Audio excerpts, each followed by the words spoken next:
Yeah, so the car ran here in 1964 with Roy Salvadori driving in the TT. Unfortunately, it didn't finish, but in '65 it won here in the hands of Roger Mack.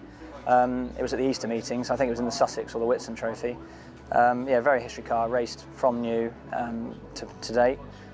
We've had it in the family since 1998, and it was here at the first revival. I've raced it. This is probably my 9th TT this weekend. So we've had good and bad stories with it over the years. Some fantastic pole positions, fastest laps. We've been 2nd, 3rd and 4th, but unfortunately never come away with the win. We've led it in 14, and with 8 minutes to go, we had a rocker failure. And then in 2017, we were leading, and the coil failed. And then last year, we had a problem with the distributor. So whenever we're in the lead, it seems to go wrong. But you know, the important thing is we're leading it on the final lap. So we'll see what happens this year. This is the first time I've actually had a good look around the car. I've seen it many times racing here in the revival at the TT, mainly from behind. It's always further up the grid, so it's really nice to have a good look around. Ollie's just showing me around the car. Sat in the car, it's very comfy. I can reach the pedals, which is important. Steering feels good. But my first go in the car will be tomorrow in qualifying, so I'm looking forward to getting out there.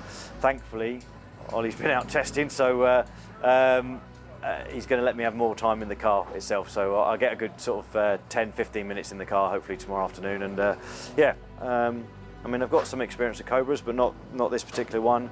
Everything I've driven before is left-hand drive, so this is right-hand drive, but I think it won't take too long to get used to it, and let's see what we can do. And as a team, you reckon you can do pretty well? Well, I certainly hope so. Yeah, no, I've had, Darren's obviously, top of his game, always been very quick on GT cars, quick in historics, and good on the cars, so driving them here is a great honour. Let's see if he still thinks it's a highlight on Sunday afternoon. Yeah. It might not be, they're saying the same thing.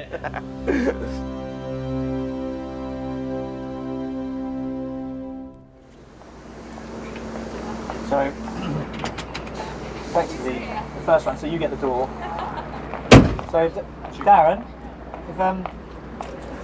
so when you get in, obviously this will be, you just loop your left arm straight through that, grab it, and if you can do your crotch, click, Steve will be straight in with the moment you click that in, he'll be straight in with the lap strap, and then he'll have fed this over. I think we'll start with him plugging those two in. So you're effectively just doing the crotch strap only. When you get out, what way do you go? I'll show you now. We're not gonna. This is not a rushed one, so I'll come in pit road and then literally just do that, like a shoulder shrug, and then coming down pit lane, pull in, stop, steer it in neutral, and then buckle, and I go like that. Look, you see that's caught, so you might need to fish that out. So I go like that. Yeah, just get your arm straight through, get that one in. Yeah, Will. Yeah, and then Steve does that.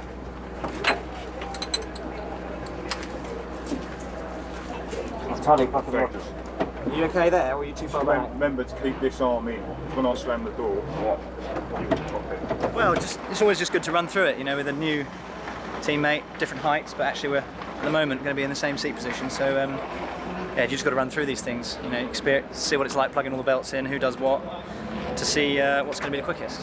It's just a little bit of a different way of doing it in a GTE car, so different bungees and all that sort of stuff. So yeah, just working out the routine. It's a bit of a routine basically, and once to begin with, it's pretty rubbish. That's what it is like, but then it got better. So we'll do a bit more practice later on today. Yeah, today in the first session, I'll go out first, check the car's all okay. It's Darren's first time in it, so he's going to then run for the rest of the session. And then tomorrow we'll just work out a plan based on how today goes, and yeah, then the race plan will follow on from that. So just taking it one step at a time.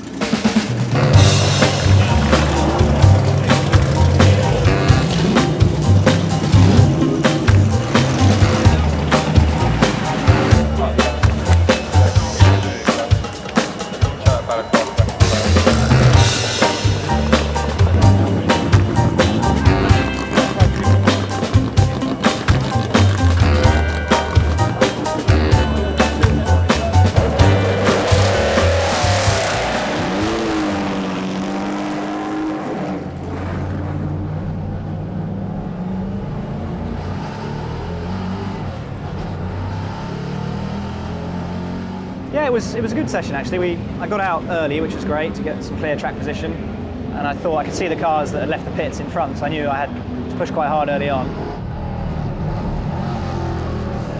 And I'm particularly impressed with the ability of the guys like the one we're watching now,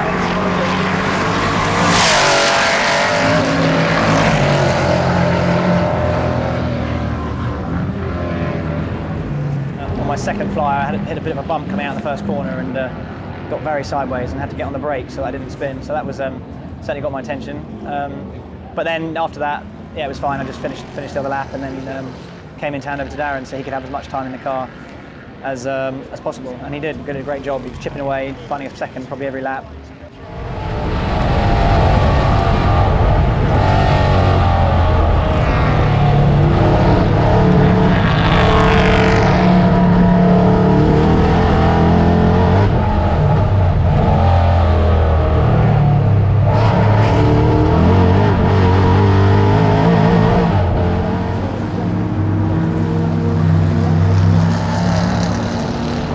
P6 in the end, so I was P1 when I pitted, but obviously other people kept improving, and yeah, we ended up 6th in the end. But yeah, we're sort of up there amongst the other quick Cobras and things, so yeah, it'll be fine. We'll see if we can improve tomorrow and move up the order. Yeah, the car ran faultlessly, didn't miss a beat. I think it was a little bit slippery out there, maybe a bit of tweaking on the setup, try and get the handling a bit better. Other than that, I think all the brakes were good, the steering was fine. I think they're happy apart from just a few handling tweaks. So hopefully not too much for me to do, and that'll be that.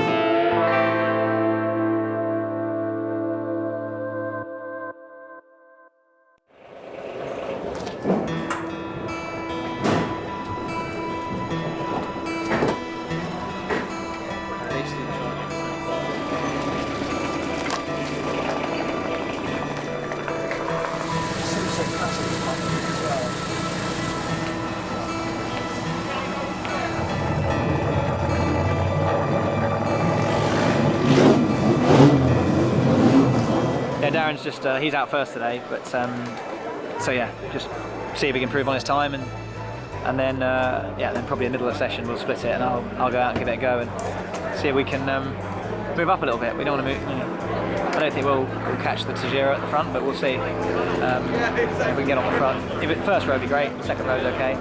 Currently just onto the third row, so we don't really want to be there.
Those kind of lap times. Let's keep a close eye on this Cobra, number 1 with Bryant at the wheel.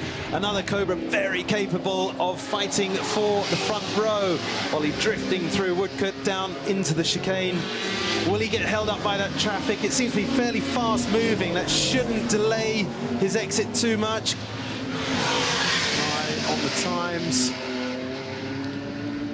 Yes, up a 1:26.1, so still a solid 2 seconds away from the best set in this session by Lotterer with that extraordinary lap in Chris Wilson's Cobra. 4 tenths better than yesterday, though, so that's moving in the right direction. The car GP-G4C. 130.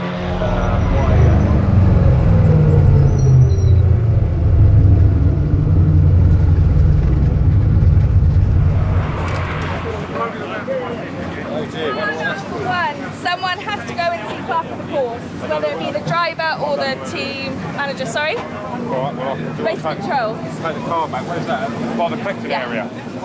Yeah. You don't have to go now, this instant. Take the car and then head over to race control. It's entirely up to you. Yeah, clerk of the course, just say you're with car number 1.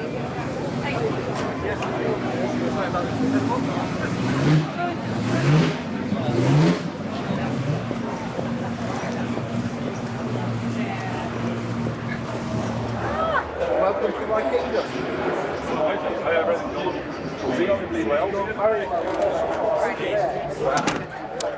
It was a case of I broke the rules by working in the fast lane of the pit lane. First year we got, we managed to get in. So I've been given a telling off and told not to do it again.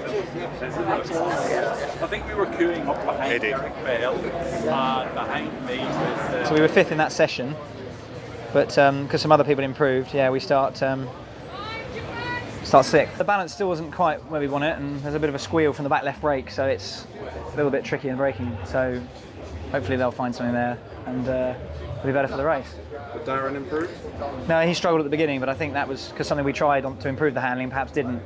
So we reversed that change before I got in, and it was okay, but it wasn't. It was a little bit quicker, but that was more about I just drove a bit harder and tyres had come in better by the time I got in. So yeah, we'll just work through everything and see where we get to in order to be in good shape for the race tomorrow.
Yeah, so if you start, yeah. Well, I'd rather not, but if that's what you want to do, yeah, then I just I think, yeah, because I think where we are in the position, yeah. I think where are we? 6th. So inside the 3rd row. Right. Okay. Yeah. And then we'll do the stop before safety car and then so at 20 minutes. At 20, yeah. Yeah. Cool. Yeah. And then just flat out, see where we end up. Yeah. Okay. Cool. Maybe. Right. Yeah, so as you come down, with it being right-hand drive, try and park as close to the white line as you can so that we don't have access through that door, but we get room this side. Yep. In the pit lane. I'll give it a few seconds.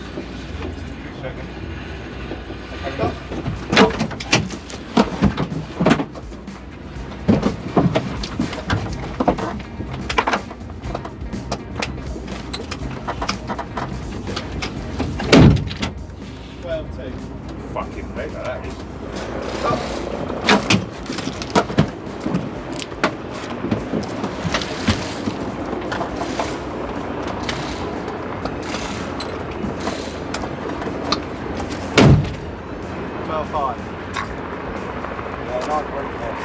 We're in a 9, don't we? What's a good one? Well, that's good. Right. And of course, but if you do something like 10, 12-ish, you really get a good advantage. Yeah, Stop. Right.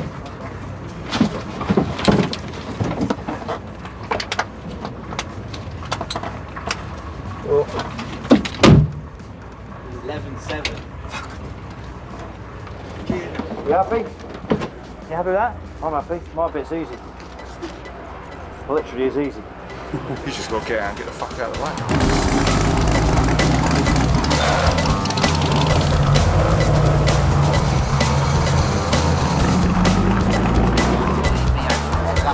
I think it's a good pairing. You know, they're are pretty similar on times. and it's so important.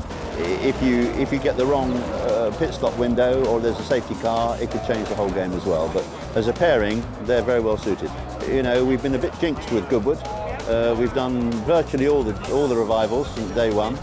I've done quite a few of them. When I first did them, Ollie was still a schoolboy. And we've had the occasional issues, you know, a few little mechanical gremlins.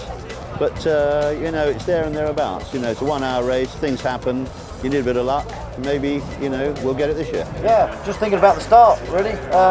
Haven't done one yet, so I just want to make sure that I get a clean start. It's nice actually being on this side. We've got a bit of an opening here, so yeah, just focus on that and then see what happens in the 20 minutes that I'm going to do. Just waiting for the green flag to be waved at the back of the grid. The marshal is in position. That signals to the starter that we're okay to go. The starter will then choose the moment when the flag will be dropped. There is the Union flag.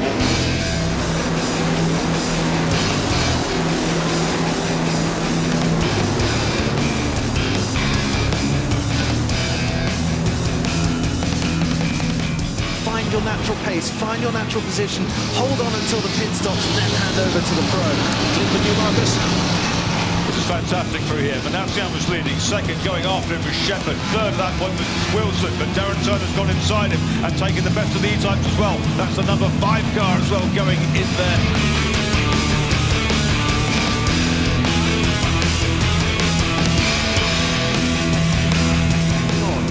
Pearson around the outside of Darren Turner there into Madgwick. Fantastic move. Got it cleanly completed before the run down into Ford Water.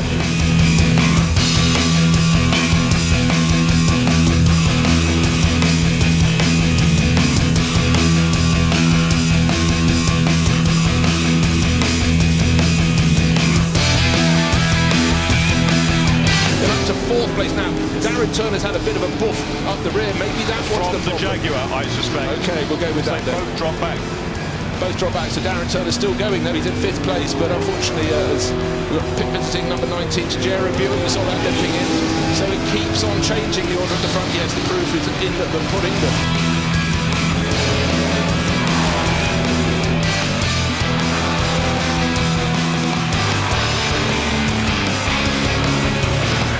We've got a 20-minute pit window. That's 20 minutes during which the cars can come in and switch drivers. And with these Pro-Am lineups, a lot of the teams will take the decision to maximize the driving time for the pro. If you get blocked, if you get held up, if you cannot pull into where your team is parked and execute your driver change without interruption, you can lose mountains of time. And therefore it makes sense to come in early or very late in the window in the hope that you find a clearer pit lane.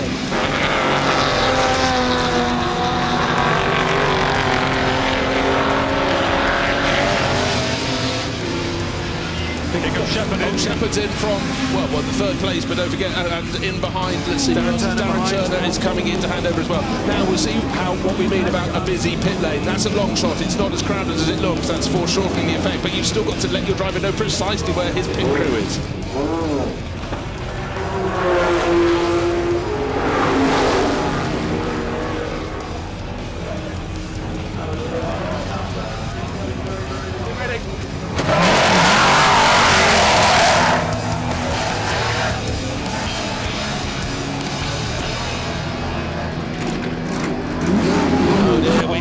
It's been going very, very well, but unfortunately the number 13 AC Cobra is in the wall, and I think that would, did that complete its pit stop, go out and crash, or did it go on the way in? I think that was Sean Lynn, who was just making great progress. I'm not sure he got a chance to get in just and before hand the over pit to stops. Chandok. Well, now we've got a safety car to clear up the wreckage of that Cobra. It's obviously stranded in a place deemed to be dangerous. Why aren't these guys going in? Good question. The pit arena's dived in. No, the pit's closed. There's no pit sign. is closed. The pit you cannot come into the pit lane. I think we're doing all right because the safety car's out, so the lead car's still got a pit, which should hopefully put us in a better position. All we've got to do then is get to the end. Very happy with that. The stop went well. I think it went well, didn't it? Yeah, it was good. The start, the green, you know, you get a practice start, and I was like, whoa, that was nice. I was really surprised. And then the next one, my actual race start was good. You know, normally I don't do very good standing starts, so Yeah, I was happy with that. And then I had a good battle for a couple of laps, made a few places, but then just didn't have the same pace as some of the other guys that sort of came past. The Mini pulls at the side and ducks behind the wall of the chicane. So leading away, Nick Minassian accelerating hard past the pit entrance. In fact, the front bunch are all going on for further laps. I don't think anybody's coming in this time around. So battle resumes. Nick Minassian in the Pajero, leading the TBR on Mike Whittaker, and again that really fabulous somebody this time. We have got a couple of cars coming in the tail of the field. We'll work out who it is, but the front runners are all staying out there to play with Nigel Greenshaw pushing very hard in third place. A very, very big lead that Darren Turner has over the cars that haven't made the stop, the top 3 cars. Yep. But unfortunately, what's his lead over Romain Dumas? But in fact, it's just over half a second. So will this be the first win for the #1 Cobra here in the Tourist Trophy?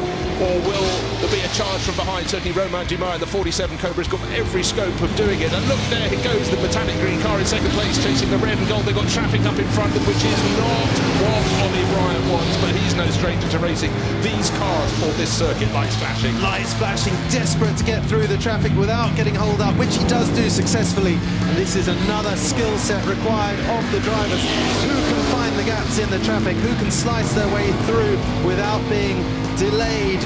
Take a look, Romain Dumas lost out a little bit in traffic coming down towards the end of the lap. There's another Cobra up in front of him. I think that's the number 7 car. We'll check, it's a silver one, but that is not in their battle. That is really obstructing their battle.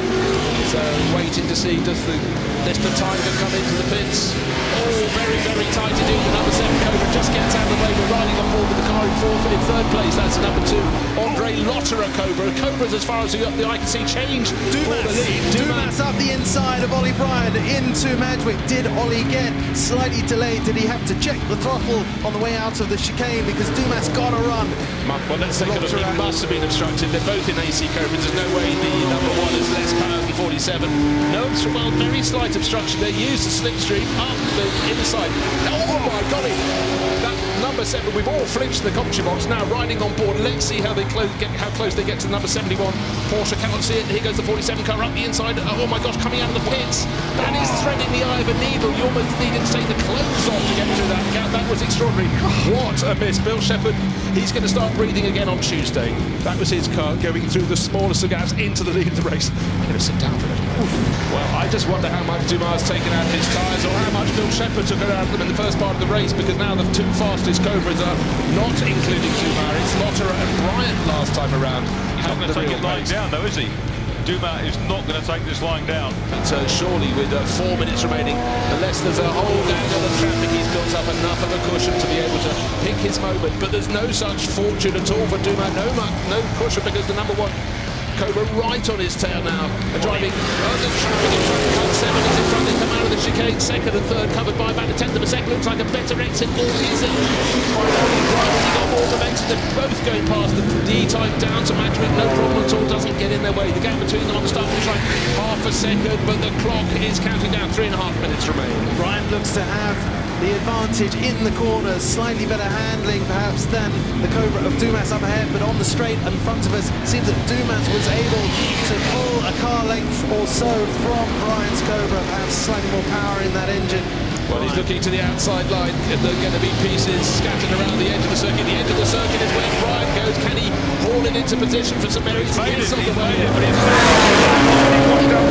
But he's still there. Absolutely superb. Ollie Bryant's done hundreds of laps, if not thousands, round here over the years. And he's got the advantage now down into Lavant. That was a stunning move from Ollie Bryant, super brave around the outside of No Name, and then he had to lunge, didn't he, into the braking zone at St Mary's, hope that it stuck. It did. He completed the move as he now comes under pressure again. Yeah, he hasn't got the grunt of a straight line, I sense. Yeah. Taking the defensive line down into Woodcote, just getting his elbows out, isn't he? Telling Dumas he's going to have to wait. He breaks a tad later than Dumas. He does the circuit so well. Must be so galling. You just pulled off probably the move of the race, that your rival just out-accelerates you on the straight line. That number 1 Cobra is still in front. He completed out the change of position now, as recorded on our timing screens.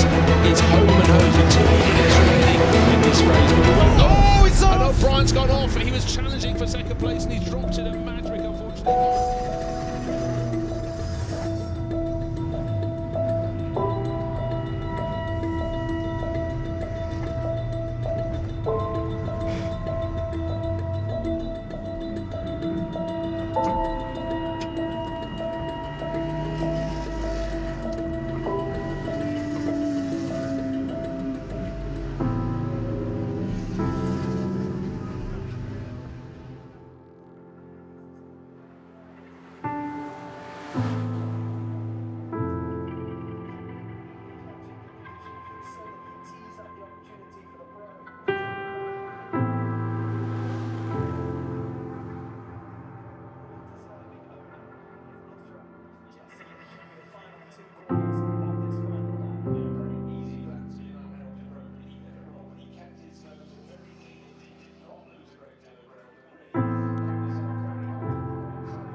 So yeah, that was really disappointing. I mean, Ollie did a great job, really fast, kept the pressure on the 2 lead guys, and then pulled off a fantastic move into No Name, around No Name and St Mary's. So he did a great job, and then the start of, I guess that was the penultimate lap, start of the penultimate lap, just lost, went a bit wide into turn 1 and had a heavy hit into the barrier. So yeah, I'm sure Ollie's going to take a bit of time for him to reflect on that, because he's done such a great job, and I'm sure he's going to be very gutted about the disappointment with that was a great race, and the car was handling really well. So yeah, a bit of a shame, because it was all looking very good at one stage for a podium, and you know, he should be very happy with his move around the outside of Dumas. It was a great move, probably one of the best moves I've seen in the race. So yeah, let's see how much damage is on the car when it gets back to the pits.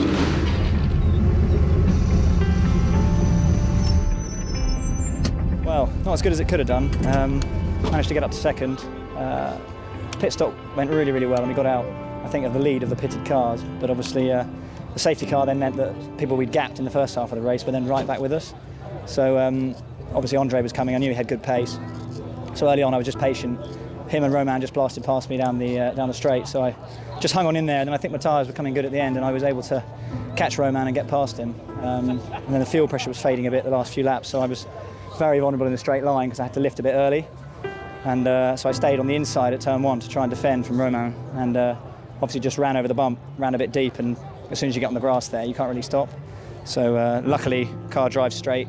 It's just done the front bodywork, which you know, we can pull out and run again. But no, a great race, and obviously a good strategy. Darren did a good job at the start, keeping out of trouble, and it's a shame we couldn't reward it with a second place today, but certainly couldn't catch Andre and Chris, so they deserve to win. You're right.